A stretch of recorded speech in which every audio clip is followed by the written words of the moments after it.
पंजाब भी खेडूतों की धरती है, किसानों की धरती है। गुजरात भी खेडूतों की धरती है, किसानों की धरती है। पंजाब के अंदर खेडूतों के लिए काम होता है। यहां पे मुझे बताया, गुजरात में कभी रात को 3 बजे बिजली आती है खेती की, कभी 4 बजे आती है कि नहीं आती रात को बिजली। पंजाब में 8 घंटे बिजली आती है, दिन में बिजली आती है, लगातार बिजली आती है। सवेरे 10 बजे से शाम को 6 बजे तक बिजली आती है किसानों की। पहले नहीं आती थी क्योंकि ये किसान का बेटा, इसने आते ही पूरा सिस्टम बदला। अब किसानों की दिन में 10 बजे से 6 बजे तक बिजली आती है। पहले पंजाब की 20% धरती सिंचाई होती थी, पानी नहीं आता था, खेती को पानी नहीं मिलता था।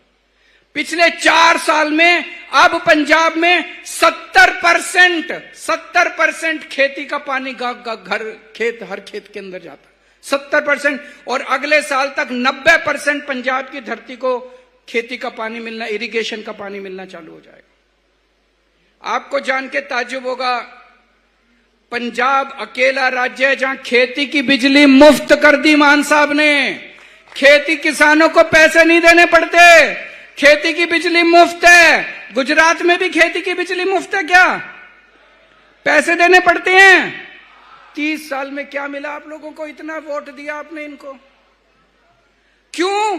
क्योंकि यहां पे नेताओं की सरकार है, यहां अमीरों की सरकार है, यहां पे करोड़पतियों की सरकार है, यहां पे भाजपा की सरकार है। पंजाब में आम आदमी की सरकार है, जनता की सरकार है, आपकी सरकार है। पंजाब 24 घंटे आपके बारे में सोचते हैं। पंजाब में कोई अपनी फसल बेचने जाता है मंडी में, जितने भी किसान धान या गेहूं लेके आते हैं, जितना भी लेके, सारी फसल सरकार खरीदती है, सारी फसल। कोई किसान को वापस नहीं भेजते। जितना गेहूं, जितना धान किसान लेके आता है, सारा का सारा सरकार लेती है, किसी को वापस नहीं भेजते। और सवेरे लेके आता है, मंडी में बेचता है, शाम को घर जाता है। जब तक घर पहुंचता है, बैंक का मैसेज आ जाता है, आपके खाते में पैसा पहुंच गया। शाम तक पैसा पहुंच जाता है। मैं यहां पे अखबार पढ़ रहा था, 3-3 महीने तक खेडूतों को अपनी फसल के पैसे नहीं मिलते। गलत तो नहीं कह रहा भाई साहब, बता देना।